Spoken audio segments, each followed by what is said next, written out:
Welcome.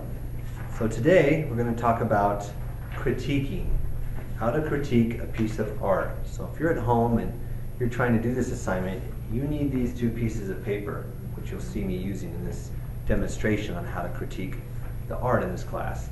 So if you don't have it, you may need to have someone come down to the school and get it for you if you're stuck at home, and then come back to this video and continue from here. For all those who have it, one is a description of how to do it, and one is a paper of where you write your answers down. Okay? So they correspond with each other. So I'm going to be showing you that down on the table. And we'll use two examples of art. We're going to use Seurat's Day at the Grand Jetty, and we'll use a Degas picture of a dancer. Okay? So I'm not going to critique the one that you need, the assignment that you're missing. This is generally how to do it, so you can apply these concepts to the one that you're missing. So how do you know which one you're missing? You'll need to go to the Skyward and look at the assignment you're missing, or the one you were trying to do, and under the description it'll give you the name. I'll write in the name of the art. Then you can go online, look it up in Google, and see the picture in front of you, and then pull these papers out in front of you and try to answer the questions. All right, let's look at these down on the paper now. Okay, and this one I'll be talking while we're looking at this instead of just watching me do the work. So in the first one you have description, which matches step 1 description. Then you have analysis, which matches step 2 analysis, telling you what to do in this section, what you need to Then the next one is interpretation. So we'll talk about how to figure out what the interpretation of the picture is. And then finally, judgment, what it is you feel about the picture, one of the easiest sections. And then down here at the bottom, you have the name of the work. So we're going to start out with this one. It's going to be upside down to you. This one I can put right side up. Okay, so this is Georges Seurat's Afternoon à la Grande Jetty, a French painter, in 1884. All right, so it's made with a bunch of dots. That's why he's famous for inventing this style of art. So we're going to try to answer these questions looking at this art. Okay, so let's look at the first question. So obviously put your name on there and write the name of the artist down here. Seurat. Maybe I'll just do the whole thing. Gosh, if I can see how to spell that. I don't see it.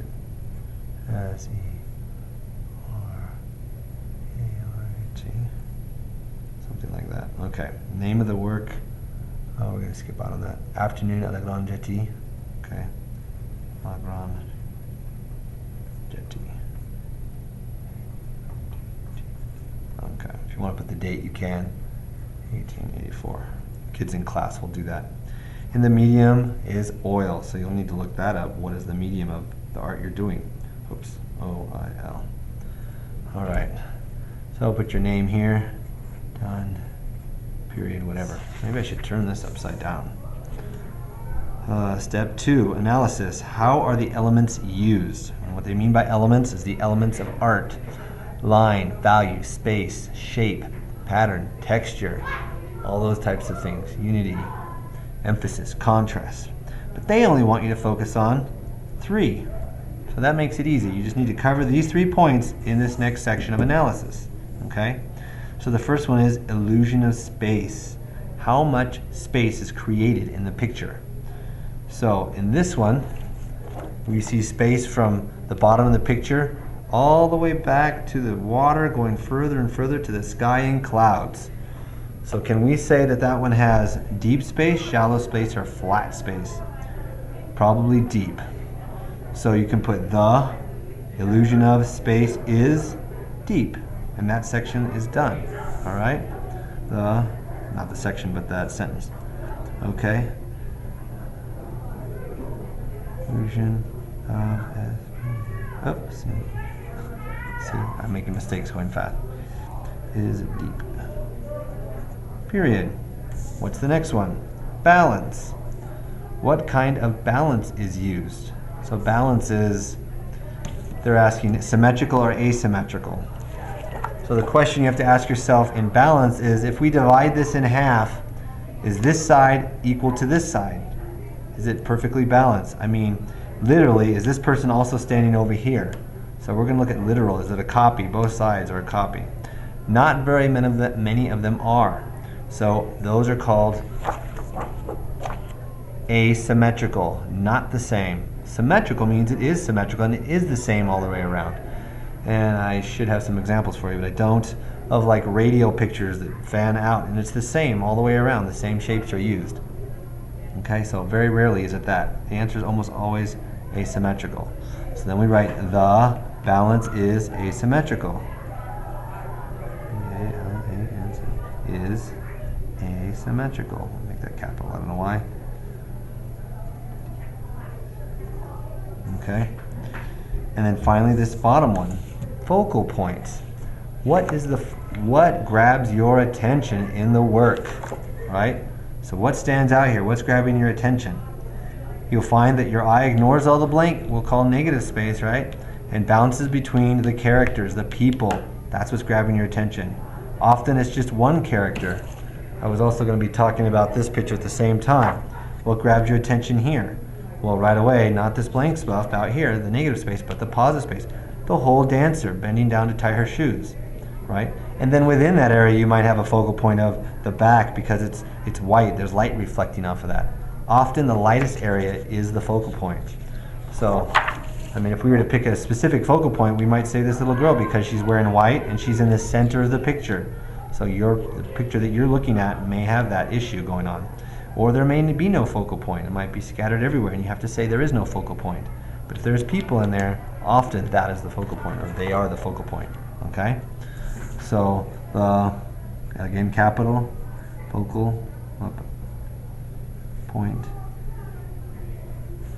The focal points are the people. Ta-da, and that one's done. Okay, now let's go to the next one, interpretation. Of course, it's not here, we flip it over. Step 3, interpretation. I don't know if you can see while I'm reading upside down, but interpretation. What is the purpose or meaning of the art? Okay, we're trying to find some purpose or meaning for it. A map has a purpose to show you how to get someplace. Okay? Try to figure out what the work is about, what its content. What is its content? So you have to choose one of these things under purpose. Okay? You have to say one of these in your sentence.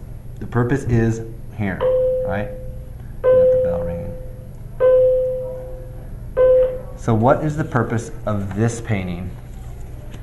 Is it to document, record the facts? Is that what he saw when he was out there painting, the artist, that day at the beach, at the park? Was it religion? Does it have something to do with religion? Now that's there because there's thousands and thousands of pictures about religion in the history of art. Okay, is it about philosophy? There's also many pictures that have to do with philosophy, Greek philosophy and tragedies and all kinds of stuff. Is there anything of Greek in there that you can think of, or philosophy in the picture that you're looking at? Especially, that's why we read the description about the picture. What's the story behind the picture? If you can read something about that, that will help you answer these questions. Ornamentation. Sometimes it's just a bunch of swirls and decoration. Or self-expression. This is a lot of your impressionist painters, Van Gogh. They're just giving their impression of Starry Night. That Starry Night really didn't look like that, but it was so beautiful that he expanded on it and made those stars big and yellow and swirly sky. So that's a lot of self-expression in there, how he felt about the picture. Then utility, which has to do with its utility. Does it work? Does it have a function or usefulness? Like I said, the map has a function to show you how to get somewhere. Or a schematic drawing, how to measure out all the parts and put them all together when you buy your bicycle, right? That's a piece of art, but it also has a function. Okay? So we're going to come back probably to the very first one and call this one recording the facts, because this just looks like a day at the beach and the artist saw it that way, and so he painted it as best he could, or from memory. Okay? So let's write the purpose of this painting, I'm going fast here, is to record the facts. We could say in the way the artist sees it, sees them. So he sees the facts in his own way, right? So he's recording it not as a photograph, but as a bunch of dots. That's what's amazing about Seurat. Huge painting here, and it's all made with dots. So instead of strokes, and blending it to make it perfect.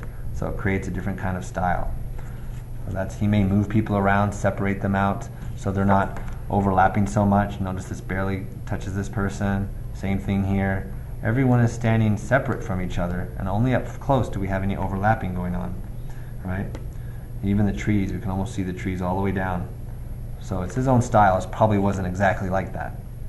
So we can say the purpose of the painting is to record the facts in the way that the artist sees them. Okay, so in his own style. Then we're finally to the easiest part over here. Okay, so this is a final spot, the judgment, and it's a culminating activity, a reflection on all that you have come to learn in the process of learning about this piece of work. And so explain your feelings toward the artwork. So it's really easy, it's just your opinion. So I just asked the students to write, I like it because, or I don't like it because.